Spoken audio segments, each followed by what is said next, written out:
जय माता दी मित्रों। शुक्र का मकर राशि परिवर्तन जबरदस्त मालव्य योग बन रहा है और शुक्र का मकर राशि परिवर्तन 8 दिसंबर 2021 से लेकर और 30 दिसंबर 2021 तक रहने वाला है और 19 दिसंबर 2021 से लेकर और 29 दिसंबर 2021 तक कहीं ना कहीं शुक्र वक्री होने वाले हैं 10 दिनों के लिए, जिस कारण से किन राशियों का अचानक किस्मत चमक जाएगी इस कार्यक्रम में हम जानेंगे। साथ ही साथ हम ये भी जानेंगे इस कार्यक्रम में कि आप लोगों को सफलता कब मिलेगी, कुंडली में शुक्र कहाँ पर बैठा होता है, कौन से भाव में बैठा होता है और क्या रिजल्ट देता है, कब सफलता देता है, इस कार्यक्रम के माध्यम से ये जानेंगे। सबसे पहले जानते हैं शुक्र के राशि परिवर्तन के बारे में।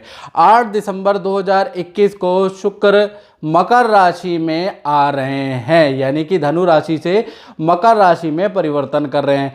साथ ही साथ 8 दिसंबर को जैसे ही शुक्र मकर राशि में जाएंगे, शनि, शुक्र और चंद्रमा एक साथ त्रिवर्गी ग्रह बनाएंगे और 5 राशियां इससे प्रभावित होंगी। आपको 5 राशि को क्या रिजल्ट मिलेगा तुरंत बता देते हैं आपको।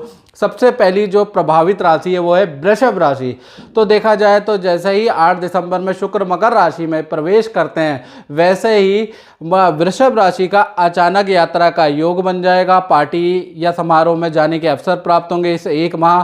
साथ ही साथ किसी व्यक्ति से मित्रता होगी या पुराने रूठे हुए जो मित्र हैं वो दोबारा संपर्क में आ जाएंगे, दोबारा मित्रताएं बन जाएंगी। इसी प्रकार से दूसरी जो राशि प्रभावित है वो है कर्क राशि। कर्क राशि पे ये जो योग है बहुत अच्छा नहीं है। कर्क राशि वालों को ईएनटी की प्रॉब्लम शुरू हो जाएगी, पति पत्नी में वाद विवाद, लव लाइफ में वाद विवाद रहेगा।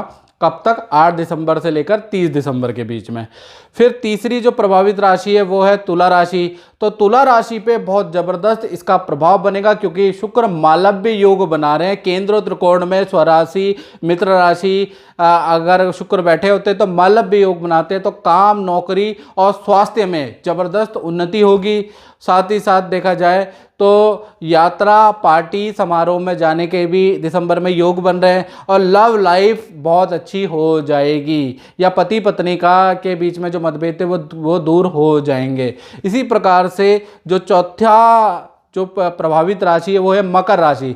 तो मकर राशि को जैसी राशि का परिवर्तन होगा उसी के बीच में देखा जाए तो कोई ना कोई खुशखबरी मिलेगी, लव लाइफ अच्छी हो जाएगी। पार्टनर के साथ में नदी, पहाड़ों, समुद्र की यात्रा के भी योग नज़र आ रहे हैं और किसी पार्टनर के साथ में किसी फंक्शन में जाने के भी योग नज़र आ रहे हैं। इसी प्रकार से 5वीं प्रभावित राशि है वो है कुंभ राशि। तो कुंभ राशि पे इसका जो इफेक्ट पड़ेगा वो ये पड़ेगा कि रुका हुआ जो धन है वो मिलना स्टार्ट हो जाएगा।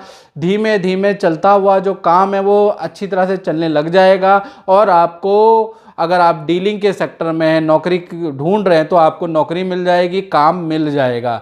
तो ये जो 5 प्रभावित राशि है इन पे ज़बरदस्त इफेक्ट शुक्र राशि परिवर्तन का पड़ेगा। लेकिन शुक्र जो है बहुत कम वक्री होते हैं। जब भी शुक्र वक्री होते हैं कम समय के लिए वक्री होते हैं, लेकिन जब होते हैं तो मान के चलिए बहुत ज़बरदस्त, कहते हैं ना एकदम से जैकपॉट लगना, लॉटरी लगना, ऐसी स्थितियां लोगों के साथ में हो जाती है। 19 दिसंबर 2021 से 29 दिसंबर 2021 मात्र 10 दिन के लिए शुक्र वक्री हो रहे हैं। वो कौन सी राशि है जिन पे जैकपॉट लगेगा, चलिए जानते हैं। वृषभ, तुला, मकर और कुंभ राशि वालों को शुक्र के वक्री होने से फायदा होगा। इनका कोई ना कोई काम बन जाएगा, कोई ना कोई बाधा खत्म हो जाएगी। तो ये राशियां हैं जिनको शुक्र के वक्री होने से जैकपॉट हाथ लगेगा, एकदम से इनके रुकते रुकते काम बन जाएंगे, जो उम्मीद नहीं है वैसे काम बन जाएंगे। जय माता दी रेणु जी। मैं आचार्य सूर्य प्रकाश आपसे ये पूछना चाहता हूँ कि आप गुरुजी से वर्षों समय से जुड़े हुए हैं, तो कैसा रहा आपका अनुभव, ये मुझे थोड़ा बताइए। जी जय माता दी। मैं पिछले 5 साल से गुरुजी से जुड़ी हुई हूँ और मेरा जो अनुभव रहा मैं एक्सप्रेस नहीं कर सकती। मेरा अनुभव बहुत अच्छा रहा। जैसे कि मेरे ज़िंदगी में बहुत सारे उतार चढ़ाव आए। जब से मैं उनसे मिली हूँ मेरी एक लाइफ है वो स्मूथली चल पड़ी है। जो भी सबसे पहले है विश्वास। जी बिल्कुल। मैंने गुरुजी के ऊपर पूरा विश्वास रखा, जो उन्होंने मुझे रास्ता दिखाया, उपाय बताए, पूरे विश्वास के साथ मैंने उन उपायों को किया और जैसे उन्होंने बताया मैंने वो सब किया। और मेरी जो समस्याएं थी परिवार से जुड़ी, जी। वो सारे कष्ट मेरे उनके संपर्क में आने से दूर हो गए। अब जानते हैं कि आप अपनी कुंडली से कैसे जान सकते हैं। जब वैसे तो आप कुंडली दिखाते हैं, पंडित जी को दिखाते हैं, एस्ट्रोलॉजर को दिखाते हैं कि मैं कब सफल होऊंगा, मैं कब स्थिर होऊंगा जीवन में, मैं व्यापार कर रहा हूं, मैं नौकरी कर रहा हूं, मुझे कब सफलता मिलेगी। तो आज इस कुंडली के माध्यम से, इस प्रोग्राम के माध्यम से आपको कहीं किसी को दिखाने की जरूरत नहीं, घर बैठे अपनी पत्रिका में लगन कुंडली, लगन का चार्ट निकालिए, शुक्र की प्लेसमेंट देखिए, तब आपको पता चल जाएगा कि आप किस उम्र में सफलता प्राप्त कर सकते हैं, या सफलता प्राप्त कर सकते हैं, या संघर्ष जीवन में रहेगा, या आप जीवन में सभी प्रकार की सुख सुविधाएं प्राप्त कर पाएंगे, सफल हो पाएंगे या नहीं। देखिए कुंडली के अनुसार अगर शुक्र आपके लगन में बैठा होता है, इसमें राशि मैं कैलकुलेट नहीं कर रहा हूं, याद रखिएगा, कहीं आप सोचें कि राशि, मेरा तो शुक्र लगन में सिंह राशि का बैठा है तो वो कम और ज़्यादा होता है। हम यहाँ पर लगन पे बात कर रहे हैं, भाव पे बात कर रहे हैं। लगन में अगर शुक्र बैठा होता है तो ऐसे व्यक्ति को 30 साल के बाद सफलता, भौतिक सुख सुविधाएं मिलती, अवश्य मिलती हैं। यदि द्वितीय भाव में अगर आपका शुक्र होगा तो यहाँ पर आप जो जीवन में आपने जो भी एजुकेशन की है, जो भी आप व्यापार कर रहे हैं, जो भी आप मेहनत कर रहे हैं, 45 साल की उम्र के बाद आपको सफलता मिलेगी, सुख सुविधाएं मिलेगी, उससे पहले नहीं मिलेगी, उससे पहले संघर्ष रहेगा। इसी प्रकार से तृतीय भाव में यदि आपका शुक्र बैठा है तो तृतीय भाव शुक्र की बहुत अच्छी प्लेसमेंट नहीं है। यहाँ पर जीवन में बड़ी मुश्किलें रहती है, जीवन भर दरिद्रता रहती है, यानी कि यहाँ पर धन की कमी रहती है, काम की कमी रहती है, मुसीबतें जीवन में ज़्यादा रहती है। यहाँ पर शुक्र को आपको स्ट्रॉन्ग करना पड़ेगा। चतुर्थ भाव में यदि आपका शुक्र बैठा है तो आपको युवा अवस्था यानी 25 से 35 के बीच में ही आपको भौतिक सुख सुविधाएं मिल जाएंगी। बहुत से लोग विदेश में सेटलमेंट हो जाते हैं, बहुत से लोगों की अच्छी नौकरी लग जाती है, बहुत से लोग वाहन, मकान इत्यादि खरीद लेते हैं। तो यानी कि शुक्र चतुर्थ में होते हैं, राशि नहीं देखनी, भाव देखना है। शुक्र चतुर्थ में होते हैं तो युवा अवस्था में व्यक्ति को लाभ प्राप्त होता है। शुक्र अगर आपके पंचम भाव में बैठे हैं तो आपको 25 से 35 के बीच में आप कामयाब होंगे, साथ ही साथ आपकी भौतिक सुख सुविधाएं पूर्ण होगी। शुक्र अगर आपकी कुंडली में छठे में बैठे हैं तो यहाँ पर आपको आई साइड की प्रॉब्लम दे देंगे, एलर्जी की प्रॉब्लम देंगे, दाम्पत्य जीवन यहाँ पर खराब रहता है, साथ ही साथ प्रेम के लिए बिल्कुल अशुभ भाव है, साथ ही साथ जीवन में बड़ी मुश्किलें आपके छठे भाव में अगर शुक्र रहता है तो रहेगी, और हमेशा धन कर्जे में रहेगा व्यक्ति या दरिद्रता में डूबा रहेगा। यहाँ पर शुक्र को स्ट्रॉन्ग करना पड़ेगा, उसके उपाय आप पर्सनल व्हाट्सएप करके ले सकते हैं।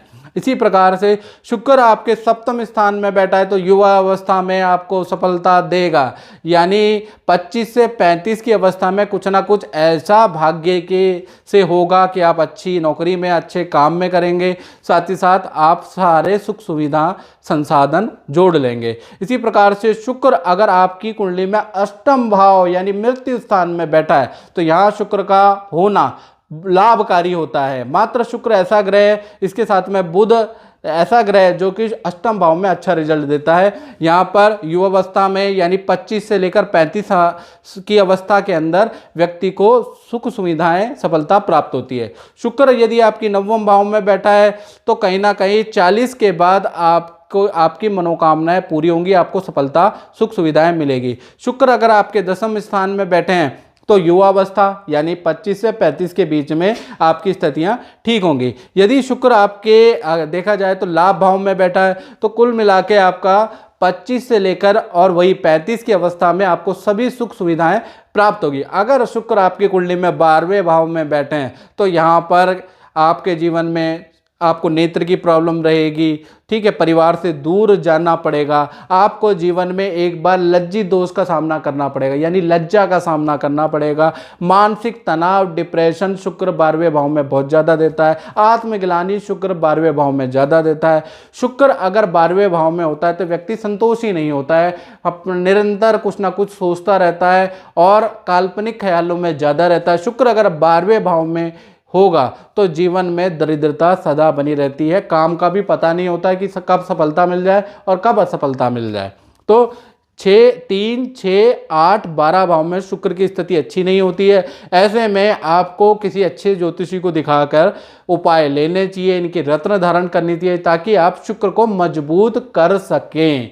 बाकी 12 भाव के अंदर मैंने बता दिया है। और साथ ही साथ मैं एक चीज़ और बताना चाहता हूँ कि यदि आपकी कुंडली के अनुसार शुक्र यदि राहु के साथ में बैठ जाए, शुक्र यदि केतु के साथ में बैठ जाए, शुक्र यदि गुरु के साथ में बैठ जाए तो शुक्र को दोष लग जाता है। ऐसे में वो रिजल्ट नहीं देगा, चाहे आपके लगन भाव में बैठे हैं, चाहे आपके पंचम भाव में बैठे हैं, चाहे आपके कितने ही स्ट्रांग भाव में वो बैठे हैं, केंद्र में बैठे हैं, त्रिकोण में शुक्र बैठे हैं, लेकिन शुक्र राहु के साथ में, शुक्र केतु के साथ में, शुक्र गुरु के साथ में बैठेंगे तो जीवन में मुश्किलें रहेंगी, दरिद्रताएं रहेंगी। बहुत से लोग अपनी पत्रिका देख के कहेंगे कि पंडित जी मेरे तो 10वें भाव में शुक्र है लेकिन आपने जो बताया वो हुआ नहीं। तो शुक्र के साथ में ये भी देखो मित्रों कि कौन सा ग्रह है। हो सकता है शुक्र के साथ में आपकी कुंडली में राहु हो, शुक्र के साथ में गुरु हो, शुक्र के साथ में केतु हो, तो स्थितियां बिल्कुल बदल जाएंगी, यानी शुक्र को दोष लग जाएगा, शुक्र बलहीन हो जाएगा। ऐसे में दरिद्रता रहेगी, असफलता रहेगी, निराशा जीवन में रहेगी।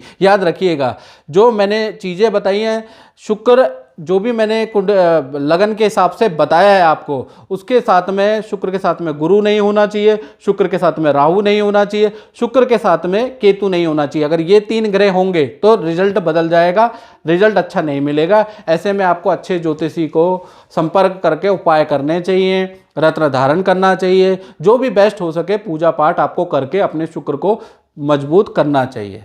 तो मित्रों इस कार्यक्रम में बस इतना ही, मुझे दीजिए इजाज़त। जय माता दी मित्रों।